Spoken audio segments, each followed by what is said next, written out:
the other day I went out for a run and I was kind of having a hard time. It was the first day of snow, or when it snowed here in Munich, so it was super cold. I had a very long to-do list of things that I wanted to take care of, things that I had to take care of, and I felt a bit overwhelmed from that pressure.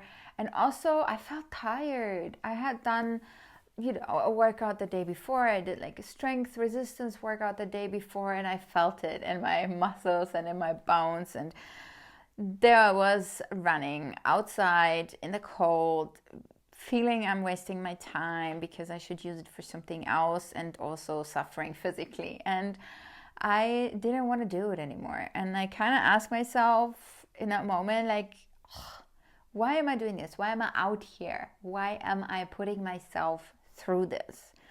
Like, why am I doing this? And this sentence, this question is something I ask myself a lot, to be honest. I get bored very quickly. I get tired of things very quickly. And like many other people, I also don't feel nice being uncomfortable or doing things I don't truly enjoy.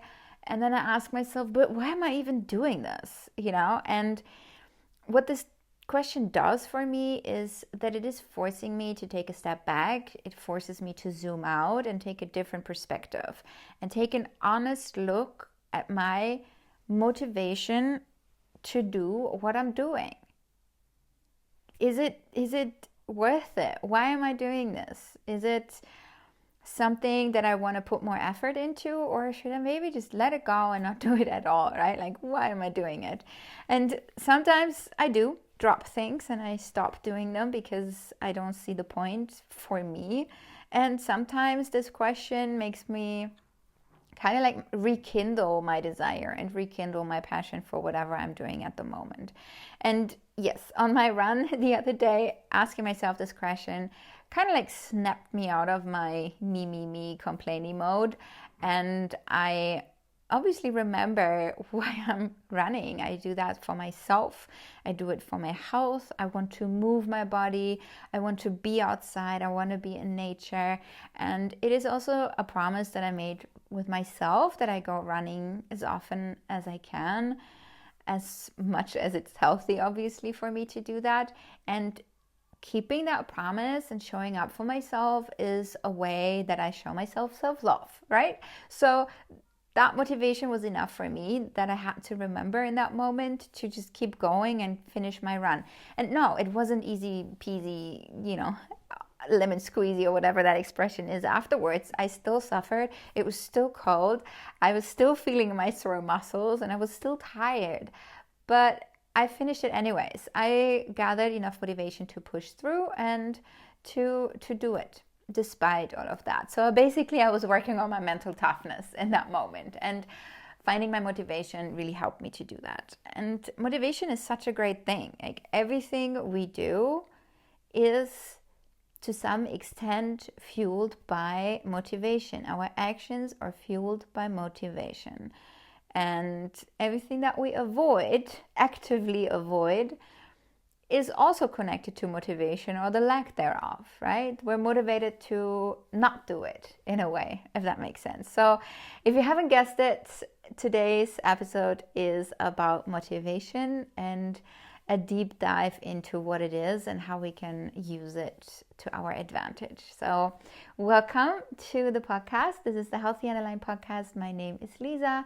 I am a mindset and innovation coach for athletes and athletic teams. And on this podcast, I talk about all things mindset related to the world of sports, if you will, and to kind of help athletes better understand the concepts that they have to deal with on a mental level, break them down, dissect them, make them really applicable so that we all have easy strategies on how to implement that into our daily life. And by doing that, growing into athletes that can do what they do for a long time to come, to have a sustainable career, to create a legacy that we want to create. And that's what I do here. So I'm so happy you're here. You're so welcome to be here. And let's talk a bit more about motivation.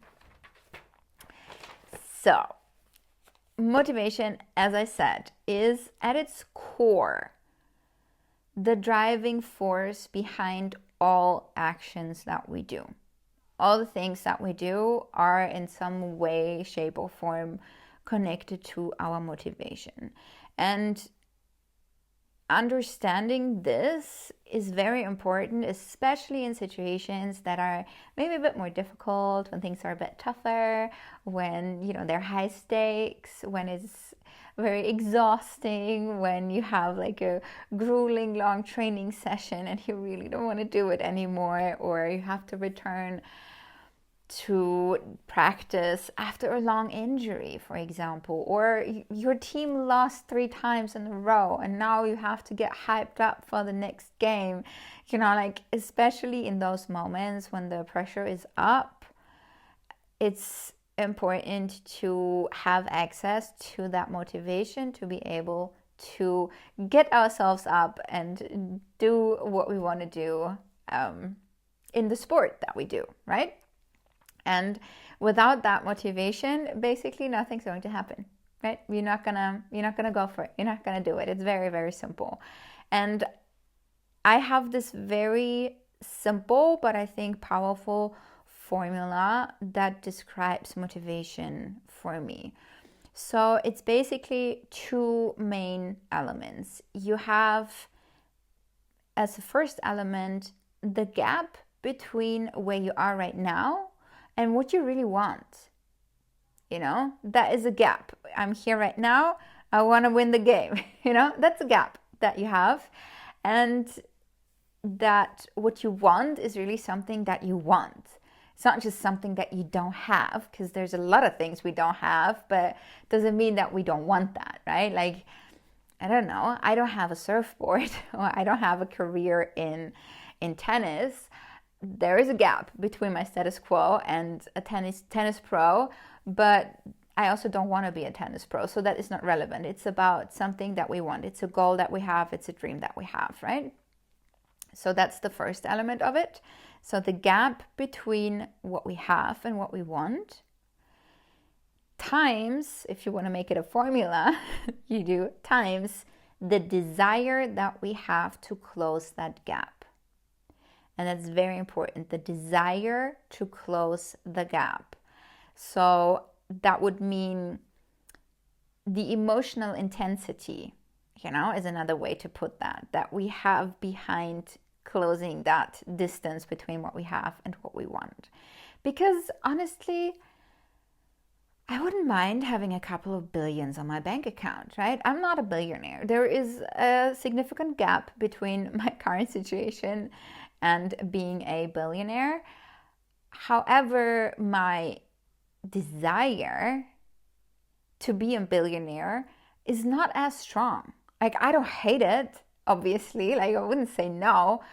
But if that was my goal, if that was my dream to be a billionaire, I would probably live my life differently. Like, if I would have to have a different emotional intensity behind it. So that's it. We have a gap and we have an emotional intensity or desire to close the gap. And that is basically what motivation is. And it's not necessarily about the size of the goal, so it doesn't mean of the gap, sorry. So it doesn't mean just because your goal is further away, it means that you are more motivated to do it. It means that there is a gap. And that is it's the what, right? It's the what you're motivated to do, pretty much.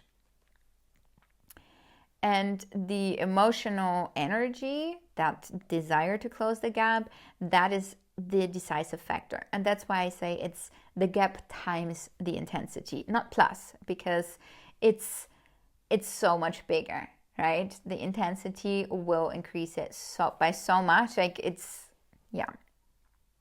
So understanding this formula, I think, is very beneficial to then go deeper and to see how we can really make use of the concept of motivation. And to do that, I would like to look a little bit at the mind-body connection, which is something that I talked about before as well.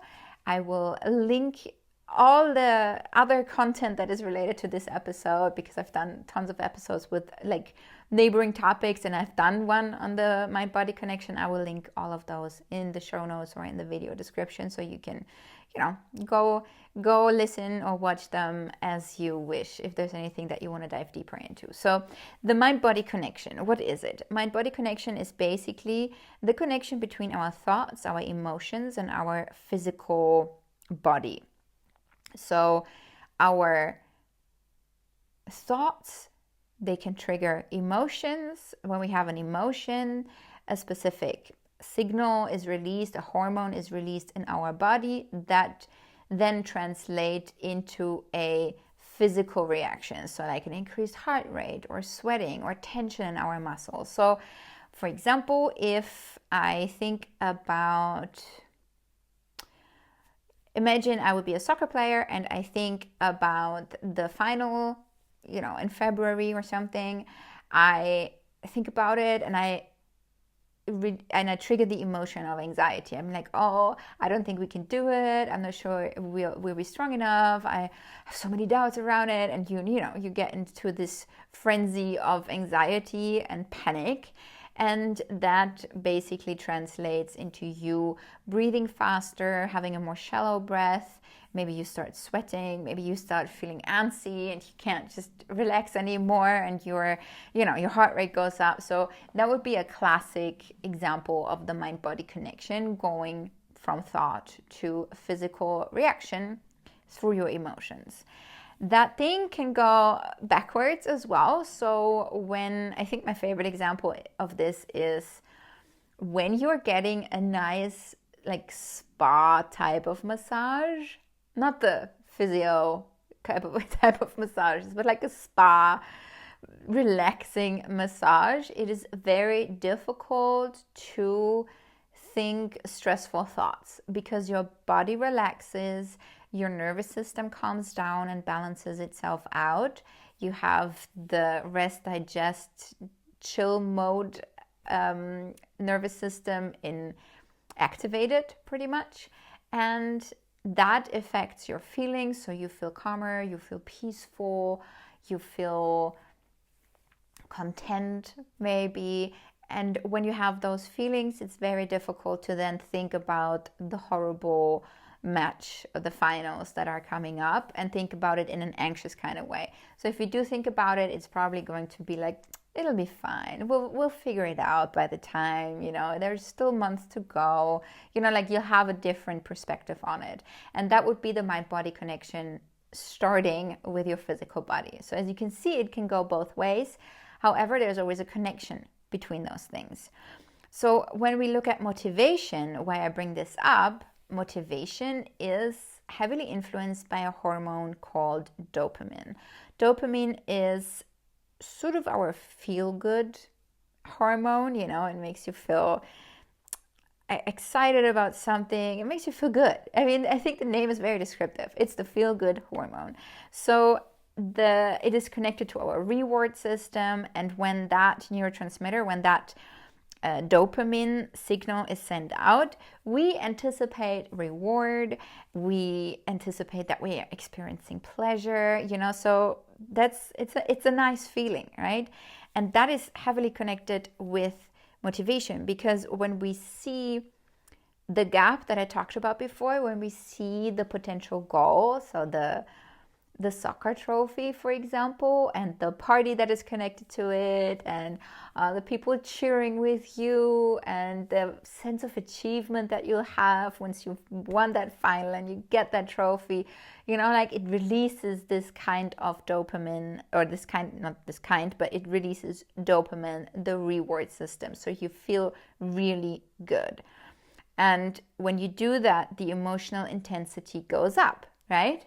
That physical reaction triggers an emotion. So you feel excited, you feel happy about it, you feel much more emotionally connected to your trophy, to winning that final. And as we know, emotional intensity then increases your motivation, right? So all of these things, they are connected. I hope that makes sense to you. And this dopamine, it can be triggered by external things. It can be triggered by internal rewards. It doesn't really matter if you're looking at the trophy and you have that feeling, or if you just think about, that final whistle of the ref that says the game is over and you won, and the feeling of just pure bliss and excitement and ecstasy, maybe even, that you will have once you win that game. It doesn't matter. Both are dopamine triggers, so it doesn't make a big difference. And this idea of closing the gap and the connection to the emotional intensity, the way that I described it now is as a very a positive thing, right? It's something you're working towards. So you want to have that trophy, you want to have the big W, you want the medal, or cross the finish line, or whatever, have a new personal best. There's so many great things that you potentially want to achieve. However, it's also a very good motivator, the going away from or avoiding something, right? So maybe you want to avoid the pain of losing. You want to avoid disappointing people that are watching you, your fans, or maybe your family, who has given up so much to allow you to do the sport that you love, and there's a lot of emotionality around that as well. And that would not be a quote unquote positive reward, but it would be avoiding a negative reward, which is equally good. Sometimes in the moment, it might be even more motivating. So if we want to avoid pain, if we want to avoid punishment, or, really negative consequences that are fear-inducing, fear is a very, very powerful motivator. However, having said that, going towards something or trying to get away from something, in the long run, having a intrinsic going towards something attitude is going to be more beneficial. It'll allow you to keep going longer. It'll not make you feel as stressed as the avoidance type of motivation, because that's fear, right? Usually it is fear that is triggered there, and fear puts our body in a fear response, and a fear response is stress inducing. And we all know that continuous high stress is detrimental to the body. So over the long term, you're going to suffer, you're not going to be healthy, you might burn out, and your results will just not be as good, because you cannot perform the way that you could if you were in a more balanced state than you are. So just to say that, because often we can tell I'm scared of something and that is going to push me forward. Yes, it will. In the moment, it's super helpful, but in the long run, it should not be the solution. So if we now want to look at more specific strategies on how we can maybe increase our motivation, or make sure that we are motivated for the right things, and be able to always rekindle that type of motivation that we need to keep going, especially if we're going for long-term things, or things that are really hard to achieve. It's good to have specific strategies on hand, just in case, because motivation, it comes and goes. So what we can do, and that's why I do it in the first place, is we look at the formula. We really try to understand what, in our specific situation, the formula means. So where am I at the moment, and what is it really that I want? Really be clear about the gap that you're trying to bridge, that you're trying to overcome. What is it that you desire? What is your ideal outcome? And lean into the discomfort of it a little. It's totally fine that you're not there yet, and that you might know that the way to get there is going to be bumpy and difficult. Like, it doesn't matter. Really lean into that discomfort and see where you are right now and how maybe not so happy you are with your status quo in a specific area, and where you would rather be. And there are different things that we can do to help us understand this. So take, for example, guided meditations. They like go on YouTube and just Google like guided dream meditation or finding your dreams meditation or something like that, and it will bring up tons of videos, I'm pretty sure, that guide you through a meditation, maybe through a visualization, that will allow you to really ground into what you want to do, what your desires are in your specific field. You know, like let's say you are a skier or a snowboarder and you just love what you do, you know, and you enjoy going out there and being in the snow. What is the gap that you're trying to bridge? What does it really look like? What is the desire that you have within your sport, within your movement, within the way that you show up? Who is the person that you want to be? Who's the snowboarder or the skier that you really want to be? And what does that person look like? And really hone into that. Another way of doing that is, I think I just mentioned it, visualization. So really try and visualize that person. Try and visualize achieving the things that that person achieves. And who is she, he, they? Like, what do they look like? How do they talk like? Like, really connect with that future vision of yourself that you have, and understand how you are not there yet. Like, what is the difference, the delta between that person and between you right now? Like, be really clear about the gap. We can do brain writing as well to do that. So if you're not into meditating or visualizing, you just take a pen, take a piece of paper and start writing and describing that desire of yours. And don't question it. Don't limit your thoughts or direct your thoughts. Just let it all out. Just let it all flow and be open to whatever comes up, you know, because quite often our desires or what we want to achieve are things that we think we desire, or we think we should desire because someone else told us to, because that's what would look good on social media and will give you lots of likes, for example, or it's what your coach wants, it's what your parents want, like whatever. Like, it's sometimes very surprising to me how many of my desires, how many of my wants are still not really mine, but they are just put onto me by my environment, whether that's specific people or society at large. And I think understanding that and being clear about that can be a game changer. Because again, it's about emotional intensity, right? And the things that you truly want, like nothing can compare to that intensity, that emotionality that you have connected to that. So if you do things that other people want from you, it's probably not going to be, you're not going to be as passionate about it, right? So having that understanding is super, super helpful.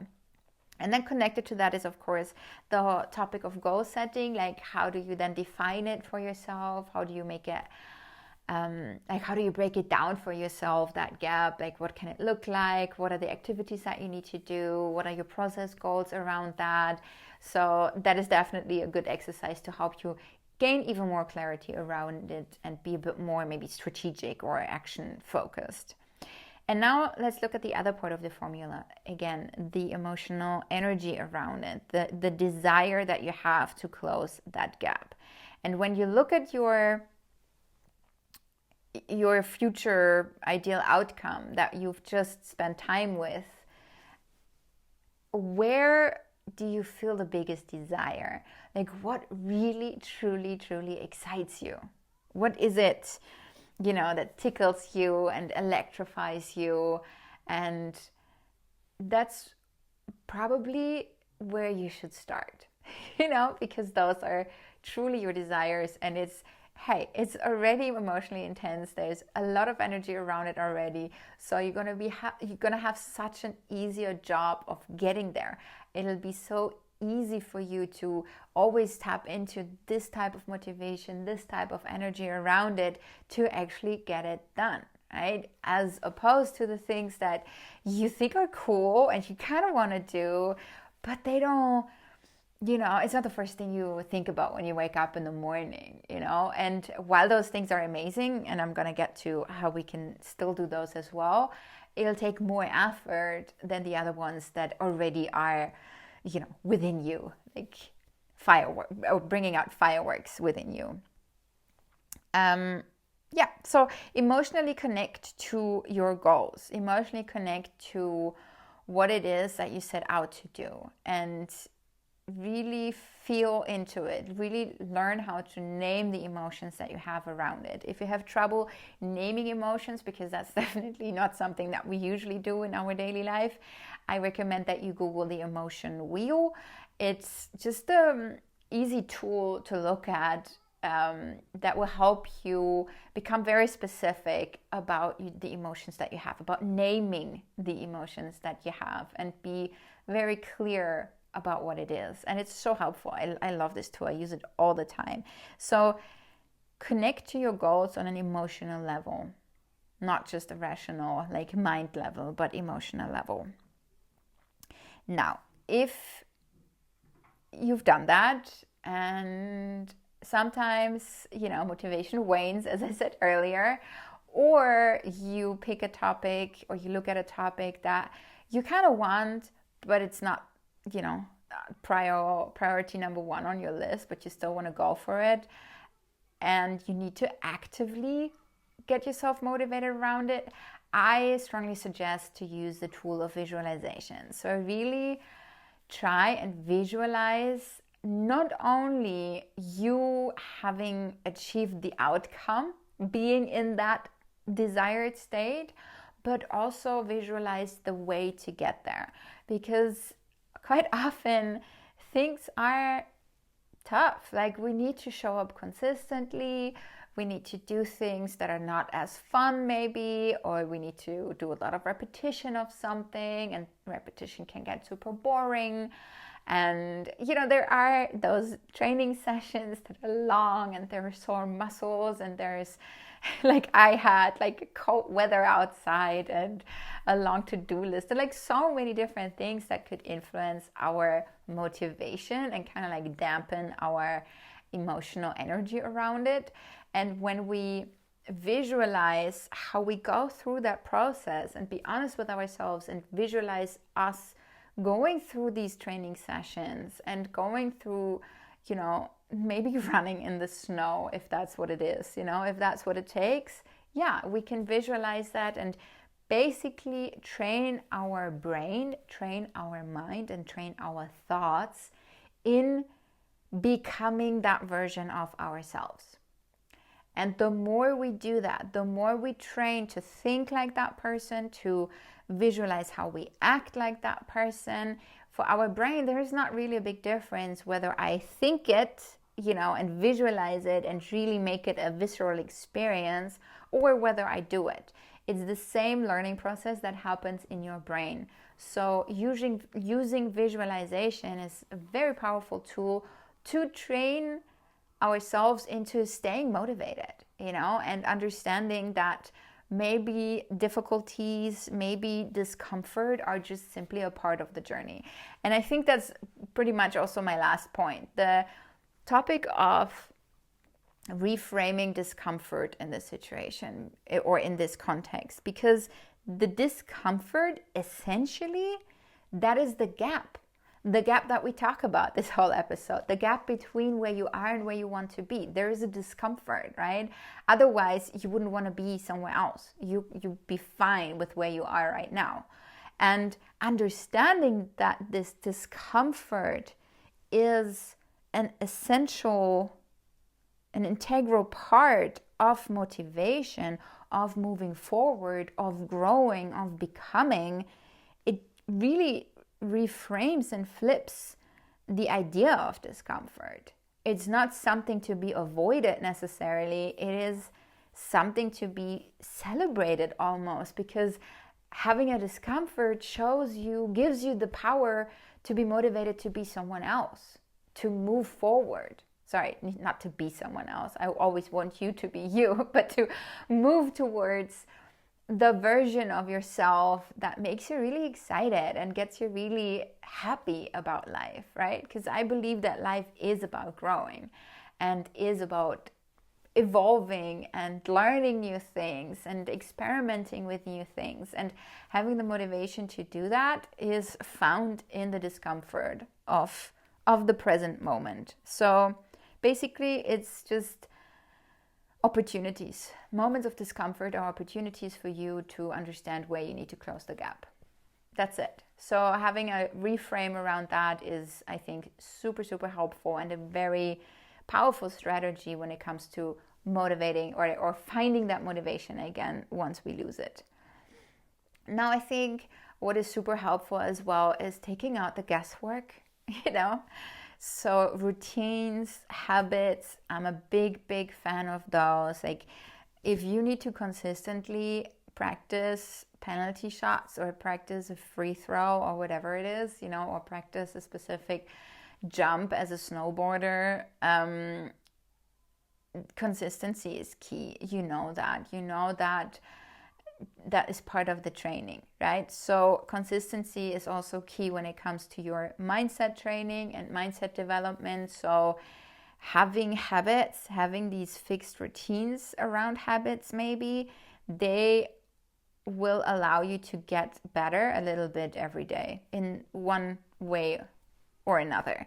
And it really helps for that long-term motivation. When we have a long way to go to reach to where we want to be, having that is priceless. It takes out the negotiation, right? There is no decision making like, oh, should I practice that today or not? Like it's a no-brainer. Yes, of course. You practice it every day, or you practice it every Thursday, or every morning after your coffee, or whatever your routine is, whatever the thing is that you choose for yourself, you make it like you put it on autopilot, and that will take out a lot of the resistance that can come with it. Not saying that you always feel like it, obviously not, but it is definitely something that can help us to push through, and to stay focused. So every time when your motivation is low, even in those routines, just go back to the formula, go back and look at where you want to be, go back, reconnect with the emotions around it, feel that emotional intensity around it, and feel, into your current situation. Because sometimes there is just a stressful day, a lot of things happen because life, and they might have a stronger emotional energy than the motivation to win the World Cup, for example, or to get a new personal best, or whatever it is that you're going for. And sometimes things happen and they are on a higher priority for you emotionally, and that is fine. But understanding that and being clear and honest about that with yourself is also super helpful and helps you to avoid the feeling of guilt, avoid the frustration that comes when you do not do the thing that you originally set out to do because something else came in the way. So be always clear. Go back to the formula. Be clear. Like, where am I? What is happening around me? Why am I not motivated? Is it a good reason? Sure. Then, let's not do it today. But if it's not a good enough reason, if your emotional desire to close the gap is bigger than anything else, you can reconnect with that, and then that gets you going again. Yeah. I think that is now all that I wanted to say about motivation. And I did forget to say that in the beginning of the episode. I promised you last week that today's episode is going to be about peak performance and what peak performance is.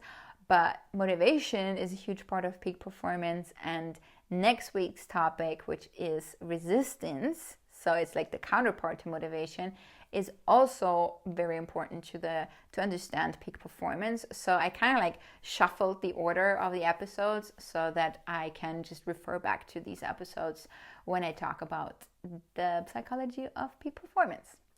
Okay, so next week, as I said, it's overcoming resistance, understanding, dealing with resistance, and I can't wait to dive into that topic with you. And until next week, when we hear or see each other again, I wish you a beautiful rest of your day.